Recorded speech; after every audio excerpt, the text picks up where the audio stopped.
வணக்கம், welcome to அமல் Tamil media. நான் மூர்த்தி.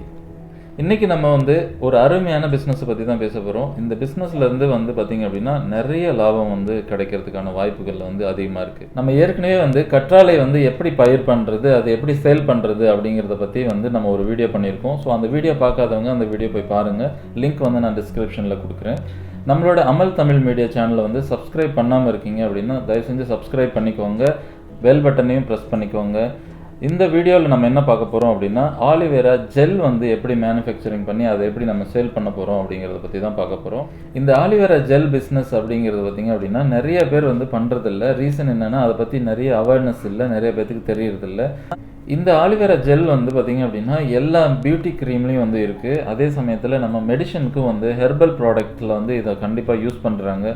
ஸோ அதனால் இதோட டிமாண்ட் ரொம்ப அதிகமாக இருக்குது. ஆனால் பெரிய பெரிய கம்பெனிஸ் தான் இதை எடுத்து பண்ணிகிட்ருக்காங்க. அதாவது புதுசாக பிஸ்னஸ் ஸ்டார்ட் பண்ணணும் அப்படின்னு நினைக்கிறவங்க இந்த பிஸ்னஸை பண்ணலாம். இதுக்கு முதலீடும் அப்படிங்கிறது ரொம்ப பெரிய அளவில் இல்லை. ஸோ நம்ம இந்த பிஸ்னஸில் என்னென்ன பார்க்க போகிறோம் அப்படிங்கிறத நம்ம ஒரு ஓவர் வியூவாக கொடுத்துருக்கேன். ஸோ அது என்னென்ன அப்படின்னா, இந்த பிஸ்னஸ் அதாவது ஆலிவேரா ஜெல் மேனுஃபேக்சரிங் பிஸ்னஸ் பண்ணுறதுக்கு நம்ம என்னென்ன ஃபஸ்ட்லேயே கன்சிடர் பண்ணிக்கணும் அப்படின்னு பார்த்தோம் அப்படின்னா, ஃபஸ்ட்டு லேண்ட் சைஸ். நம்மளோட ஃபேக்ட்ரி நம்ம வைக்கணும் அப்படின்னா அதுக்கான ஒரு லேண்ட் சைஸ் வேணும். ஸோ அந்த லேண்ட் ஏரியா முதல்ல நம்ம கன்சிடர் பண்ணணும்.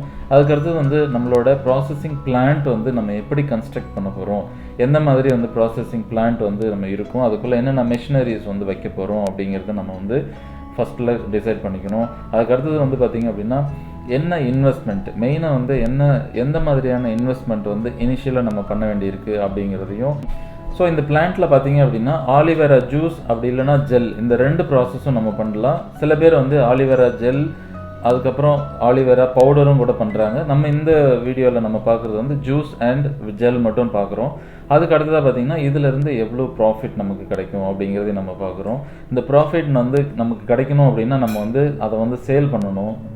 அதை ப்ராப்பராக மக்கள்கிட்ட கொண்டு போய், அதாவது கஸ்டமர்கிட்ட கொண்டு போய் சேர்த்தணும். அப்படி இல்லைன்னா பெரிய கம்பெனிஸ் ஹோல்சேலில் எடுத்துக்கிற கம்பெனிஸ்கிட்ட நம்ம கொண்டு போய் சேர்த்தணும். ஸோ அதுக்கான வழிமுறைகள் என்ன அப்படிங்கிறதையும் இந்த வீடியோவில் தெளிவாக நம்ம பண்ணியிருக்கோம். ஒன் பை ஒன்னாக நான் எக்ஸ்பிளைன் பண்ணுறேன். ஸ்கிப் பண்ணாமல் பாருங்கள். ஸ்கிப் பண்ணிங்கன்னா ஏதாவது ஒரு டவுட் வர ஆரம்பிச்சிடும். ஸோ ஸ்கிப் பண்ணாமல் பாருங்கள். கண்டிப்பாக இந்த வீடியோ உங்களுக்கு பயனுள்ளதாக இருக்கும். ஃபஸ்ட்டு நம்ம பார்க்குறது லேண்ட் ஏரியா. அதாவது இந்த லேண்ட் இந்த ஃபேக்ட்ரி பண்ணுறதுக்கு, ஆலிவேரா ஜெல் மேனுஃபேக்சரிங் ஃபேக்ட்ரி பண்ணுறதுக்கு எவ்வளோ லேண்ட் சைஸ் நமக்கு வேணும் அப்படின்னு நம்ம பார்த்தோம் அப்படின்னா, அதாவது நம்ம ஒரு ஸ்மால் ஸ்கேலில், அதாவது ஒரு பெரிய லெவலில், நம்ம ஹியூஜ் லெவலில் நம்ம மேனுஃபேக்சரிங் பண்ணணும் அப்படின்னா நமக்கு கண்டிப்பாக பெரிய லெவல் தான் நமக்கு தேவைப்படும் இடம். ஸோ நான் நம்ம இந்த பிஸ்னஸில் என்ன கன்சிடர் பண்ணியிருக்கோம் அப்படின்னா, ஸ்மால் ஸ்கேல் இண்டஸ்ட்ரியாக நம்ம இதை கன்சிடர் பண்ணி சின்ன அளவுக்கு நம்ம பண்ண போகிறோம். ஸோ அது சின்ன அளவில் நம்ம பண்ணுறதுக்கு நம்மளோட ஃபேக்ட்ரி சைஸ் ஒரு 1000 ஸ்கொயர் ஃபீட் இருந்தால் போதும். இந்த பிஸ்னஸை நம்ம ஸ்டார்ட் பண்ணலாம். அடுத்தது ப்ராசஸிங் பிளான்ட் நம்ம எப்படி செட் பண்ணணும் அப்படின்னு நம்ம பார்க்கலாம். அதாவது ப்ராசஸிங் பிளான்ட் அப்படின்னா ஃபுல்லி ஆட்டோமேட்டிக் பிளான்ட்னு ஒரு டைப் இருக்குது. அதுக்கு அடுத்தது பார்த்திங்க அப்படின்னா செமி ஆட்டோமேட்டிக்னு இருக்குது.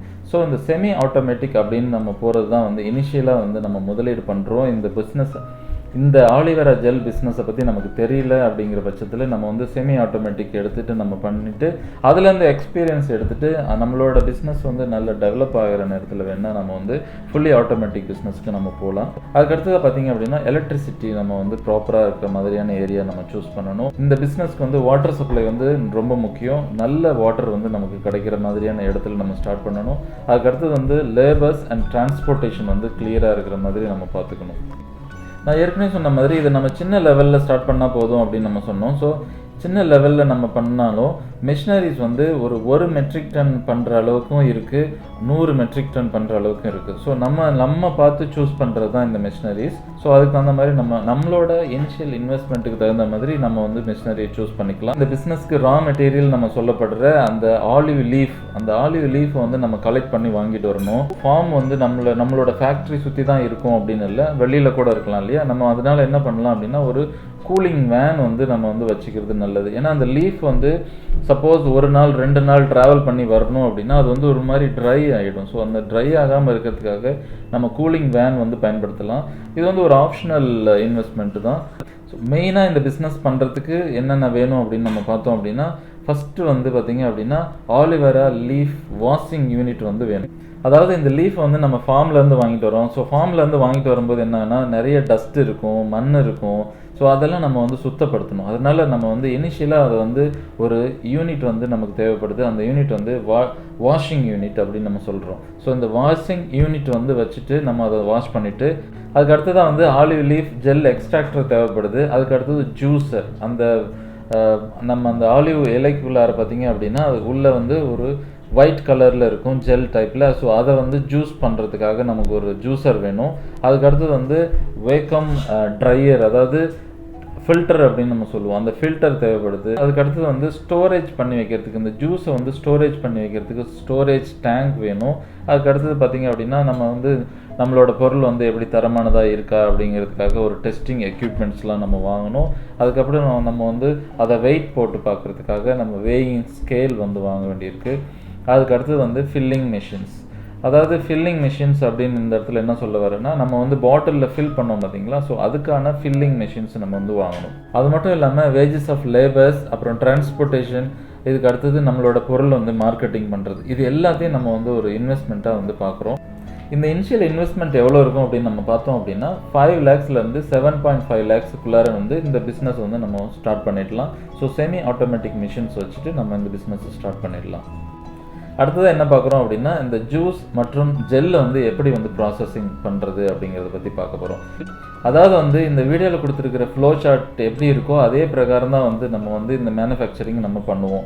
இனிஷியலாக வந்து எப்படி வந்து ரா மெட்டீரியல், அதாவது ஆலிவேரா லீவ்ஸ் வந்து நம்ம எப்படி கலெக்ட் பண்ணிட்டு வரோம் அப்படிங்கிறதுலேருந்து எண்ட் ப்ராடக்ட், அதாவது நம்ம வந்து எப்படி கடைசியாக வந்து அதை பேக் பண்ணி முடிக்கிறோம் அப்படிங்கிற வரைக்கும் வந்து இந்த ஃப்ளோ சார்ட் வந்து நமக்கு எக்ஸ்பிளைன் பண்ணுது. ஸோ இந்த ஃப்ளோ சார்ட்டை பாருங்கள். 2 types ஆஃப் ஃப்ளோ சார்ட் கொடுத்துருக்கேன். ஸோ அதையும் பாருங்கள்.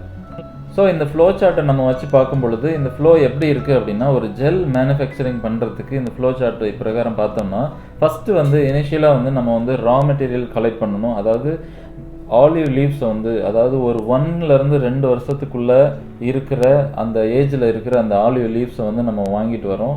ஸோ அந்த ஆலிவ் லீவ்ஸை வாங்கிட்டு வந்துட்டு இனிஷியலாக அதை வந்து ஒரு நல்லபடியாக நல்ல பியூர் வாட்டரில் வந்து அதை நம்ம க்ளீன் பண்ணுறோம். ஸோ க்ளீன் பண்ணதுக்கு அப்புறமா என்ன பண்ணுறோம் அப்படின்னா, அதை வந்து அதோட பாட்டமையும் அதோட டாப் எட்ஜையும் வந்து கட் பண்ணுறோம். சைடில் இருக்கிற அந்த முள் பகுதியை வந்து அதையும் வந்து நம்ம கட் பண்ணுறோம். ஸோ அது மேனுவலாகவும் கட் பண்ணலாம், நமக்கு அதுக்கான மெஷினும் இருக்குது. ஸோ அதை யூஸ் பண்ணியும் வந்து கட் பண்ணிக்கலாம். இதெல்லாம் கட் பண்ணதுக்கப்புறம் இன்னொரு வாஷிங் யூனிட்டுக்கு போகுது. ஸோ அந்த வாஷிங் யூனிட்டில் போகும்பொழுது என்னாகும் அப்படின்னா, ஒரு குறிப்பிட்ட டெம்பரேச்சரில் இருக்கிற அந்த வாட்டர் வந்து அதில் இருக்கும். அதுவும் வந்து வாட்டர் வச்சு தான் நம்ம க்ளீன் பண்ண போகிறோம். ஸோ இந்த மாதிரி நம்ம அதை ஆலிவ் லீவ்ஸ் வந்து 2 பக்கமும் கட் பண்ணிட்டோம் அப்படிங்கிறதுனால அதில் இருக்கிற அந்த எல்லோ ஜெல் வந்து வெளியில் போயிடும். அந்த எல்லோ ஜெல் வந்து பார்த்திங்க அப்படின்னா ஒரு கசப்புத்தன்மை உள்ள ஒரு எல்லோ ஜெல்லு. ஸோ அதை வந்து நம்ம பயன்படுத்தணும். அதை வந்து நம்ம பயன்படுத்துறது இல்லை, ஏன்னா அது வந்து ஒரு டாக்ஸிக்கான ஒரு ஜெல்லு. ஸோ அதை நம்ம பயன்படுத்துறது இல்லை. அடுத்ததாக பார்த்தீங்க அப்படின்னா, அந்த க்ளீன் பண்ண ஆலிவ் லீஃபை வந்து நம்ம வந்து அதுக்குள்ளே இருக்கிற அந்த ஒயிட் ஜெல்லை மட்டும் நம்ம தனியாக எடுக்கணும். ஸோ அந்த ஒயிட் ஜெல்லை மட்டும் தனியாக எடுக்கிறதுக்கு நம்ம வந்து மிஷினில் வந்து இன்சர்ட் பண்ணுறோம். ஸோ மிஷினில் இன்சர்ட் பண்ணும் பொழுது என்ன ஆகுது அப்படின்னா, அந்த ஆலிவேரா லீஃப் வந்து ஒரு மாதிரியான ஃப்ளாட்டனிங் ஷேப்புக்கு கிடச்சிருது. அந்த ஃப்ளாட்டனிங் ஷேப்பில் இருந்து அந்த மேலே உள்ள, அதாவது 2 பக்கமும் இருக்கிற அந்த ஆலிவேரா லீஃபில் 2 பக்கமும் இருக்கிற அந்த பச்சை லீஃப் வந்து வெளியில் தனியாக பிரிஞ்சிடும். இப்போ தனியாக பிரிஞ்சதுக்கப்புறம் உள்ளே இருக்கிற அந்த ஒயிட் ஜெல் மட்டும் வந்து தனியாக கிடச்சிடும். ஸோ அந்த ஒயிட் ஜெல்லை எடுத்து என்ன பண்ணுறாங்க அப்படின்னா, அதை வந்து ஜூஸரில் அப்ளை பண்ணுறாங்க. இதுக்கு அடுத்த ஸ்டெப் வந்து ஜூஸரில் வந்து கொடுக்குறாங்க. ஸோ நல்லா ஜூஸ் ஆகிடும். இந்த ஸ்டோரேஜ் டேங்கில் நம்ம ஸ்டோர் பண்ணி வச்சுருக்கிற அந்த ஜூஸை வந்து அதுக்கு அடுத்ததாக வந்து என்ன ஸ்டெப்புக்கு கொண்டு போகிறோம் அப்படின்னா, ஸ்டெபிலைசேஷன் மிக்சிங் அப்படின்னு சொல்லுவாங்க. அந்த ஸ்டெப்ஸ்க்கு நம்ம கொண்டு போகிறோம். அதாவது ஃப்ளாஷ் கூலிங் அப்படின்னு நம்ம சொல்லுவோம். அதாவது இதை வந்து ஒரு குறிப்பிட்ட டெம்பரேச்சருக்கு இன்க்ரீஸ் பண்ணிவிட்டு அந்த ஜூஸை வந்து இன்க்ரீஸ் பண்ணிவிட்டு சடனாக வந்து கூலிங்க்கு வந்து கொண்டு வருவாங்க, ரூம் டெம்பரேச்சர் கொண்டு வருவாங்க. ஸோ இந்த மாதிரி பண்ணும்பொழுது அதை வந்து ஒரு நீண்ட நாளுக்கு நம்ம பயன்படுத்தலாம் அப்படிங்கிறதுனால அந்த ப்ராசஸ் கொண்டு போகிறாங்க. அது மட்டும் இல்லாமல் ஒரு குறிப்பிட்ட மிக்சிங், அதில் வந்து குறிப்பிட்ட மூலப்பொருளை வந்து அதில் கலந்துட்டு அதை வந்து மிக்ஸ் பண்ணுறாங்க. ஸோ இந்த ஸ்டேஜில் வந்து ஸ்டெபிலைசேஷன் முடிச்சுட்டு அதுக்கு அடுத்ததாக பார்த்தீங்க அப்படின்னா நெக்ஸ்ட் ஸ்டேஜுக்கு இது மூவ் ஆகும். இந்த நெக்ஸ்ட் ஸ்டேஜில் என்ன நடக்குது அப்படின்னா, ஃபில்டர் பண்ணுறோம். நெக்ஸ்ட் ஸ்டேஜில் இந்த ஜூஸை வந்து ஹெல்த் ட்ரிங்க், அதாவது நம்ம உணவுப் பொருள் மாதிரி இப்போ அதை பயன்படுத்துகிறோம் அப்படின்னா அது வந்து உடனே வந்து பேக்கிங்க்கு போயிடும். ஸோ இந்த ஜூஸை வந்து ஜெல்லை கன்வெர்ட் பண்ணுறதுக்கு ஒரு சில மூலப்பொருட்கள் ஆட் பண்ணுவாங்க. ஸோ அந்த மூலப்பொருட்களை இந்த ஸ்டேஜில் ஆட் பண்ணிவிட்டு அதை வந்து ஜெல்லை கன்வெர்ட் பண்ணிவிடுவாங்க. அதுக்கு அடுத்தது வந்து இதுவும் வந்து ஜெல் பேக்கிங்க்கு போயிடும். அதுக்கு அடுத்து நம்ம வந்து அதை சந்தைப்படுத்தலாம்.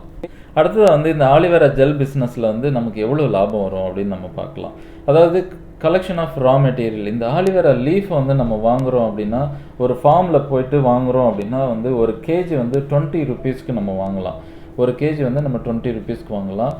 ஸோ இந்த ஆலிவேரா லீஃப் வந்து நம்ம கலெக்ட் பண்ணும்பொழுது ரொம்ப கவனமாக கலெக்ட் பண்ணணும். 1 வருஷத்துலேருந்து 2 வருஷம் அதுக்கு மேலே உள்ள நல்ல ஏஜ்டான ஒரு ஆலிவேரா லீஃப் வந்து நம்ம வாங்கணும். அந்த மாதிரி நம்ம வாங்குகிறோம் அப்படின்னா நம்மளோட அந்த ஆலிவேரா லீஃப் வந்து ஒரு ஃபார் எக்ஸாம்பிள் ஒரு 10 கேஜி நம்ம வாங்குகிறோன்னா 5 கேஜி ஜெல் நமக்கு கிடைக்கும். கண்டிப்பாக இருக்குது. 50 to 70% வந்து நமக்கு கிடைக்கும்னு சொல்கிறாங்க. இந்த ஜெல் சேல் ப்ரைஸ் அப்படின்னு நம்ம பார்த்தோம் அப்படின்னா நான் 2 பிரிவாக பிரிக்கிறேன். ஒன்று வந்து ஹோல்சேலாகவும், இன்னொன்று வந்து ரீட்டைல் ஷாப்ஸில் நம்ம கொடுக்குற மாதிரியும் வந்து பிரிச்சிருக்கேன். ஸோ இந்த ஹோல்சேலாக நம்ம சேல் பண்ணுறோம் அப்படின்னா இப்போ மார்க்கெட் ரேட் என்ன இருக்குது அப்படின்னா, ஒரு கேஜி ஜெல் வந்து 120 ரூபாய்க்கு வந்து சேல் ஆகும். இதுவே வந்து நம்ம பேக்கெட் பண்ணிவிட்டு சின்ன சின்ன பேக்கெட், அதாவது 100 கிராம் 50 கிராமாக பண்ணிவிட்டு ரீட்டைல் ஷாப்ஸ்க்கு நம்ம கொடுக்கும் பொழுது 1 கேஜிக்கு நமக்கு எவ்வளோ கிடைக்கும் அப்படின்னா 400 ருபீஸ் நமக்கு கிடைக்குது. இந்த பிஸ்னஸில் வந்து நம்ம ப்ராஃபிட் நல்லா பார்க்கணும் அப்படின்னா நம்ம தயார் பண்ணுற 70% வந்து ஹோல்சேலாக சேல் பண்ணுறதும் 30% வந்து ரீட்டைல் மார்க்கெட்டில் வந்து நம்ம சேல் பண்ணுறதும் அப்படிங்கிற மாதிரி நான் இதில் கன்சிடர் பண்ணியிருக்கேன். ஸோ அப்படி பண்ணும்பொழுது தான் வந்து நமக்கு ஒரு நல்ல ப்ராஃபிட் வந்து கிடைக்குது. ஸோ இந்த ஹோல்சேலாக நம்ம வந்து சேல் பண்ணுறோம் அப்படின்னு நம்ம பார்த்தோம் அப்படின்னா நம்ம ரா மெட்டீரியல் வாங்கின காஸ்ட்டெல்லாம் விட்டுட்டு எக்ஸ்ட்ரா என்ன காஸ்ட் ஆகும் அப்படின்னு நம்ம பார்த்தோம்னா ஒரு கேஜிக்கு வந்து 15 ரூபா வந்து அடிஷ்னலாக செலவாகும். இதுவே நம்ம ரீட்டைல் மார்க்கெட்டுக்காக தயார் பண்ணுறோம் அப்படின்னா ஒரு கேஜிக்கு வந்து 60 ரூபா வந்து கண்டிப்பாக வந்து நமக்கு செலவாகும். அடிஷ்னல் காஸ்ட், அதாவது ரா மெட்டீரியல் இல்லாத அடிஷ்னல் காஸ்ட், ப்ராசஸிங் காஸ்ட்டுன்னு கூட இதை வச்சுக்கலாம். ஸோ இந்த வீடியோவில் நான் எப்படி கன்சிடர் பண்ணியிருக்கேன் அப்படின்னா 500 கேஜி ஆஃப் ஆலிவ் லீவ்ஸை வந்து நம்ம ஒரு நாளைக்கு ப்ராசஸ் பண்ணுற மாதிரி வச்சுக்கலாம். ஸோ ஒரு நாளைக்கு 500 கேஜி ஆலிவ் லீஃபை நம்ம ப்ராசஸ் பண்ணோன்னா நமக்கு வந்து 250 கேஜி ஆஃப் ஜெல் வந்து கிடைக்கும்.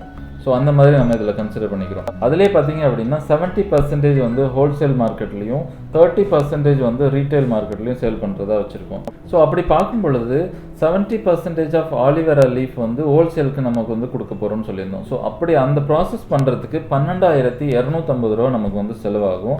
இதுவே வந்து ரீட்டைல் மார்க்கெட்டுக்காக நம்ம பண்ணுறோம் பார்த்தீங்களா 30%, இதுக்கு எவ்வளோ செலவாகும் அப்படின்னா 12,000 ரூபா செலவாகும்.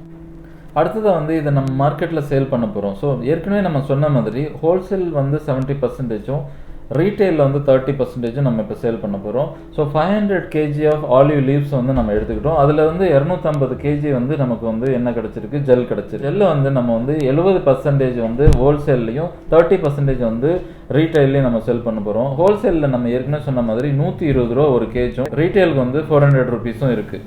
ஸோ அப்படி பார்க்கும் பொழுது ஒரு நாளைக்கு வந்து நீங்கள் 175 கிலோ ஹோல்சேலில் சேல் பண்ணுறீங்க. அப்போ 8,750 ரூபா நமக்கு கிடைக்கும். இது ரீட்டைலுக்கு போகும் பொழுது 75 கிலோ நம்ம சேல் பண்ணுறோம், 18,000 ரூபாய் கிடைக்கும்.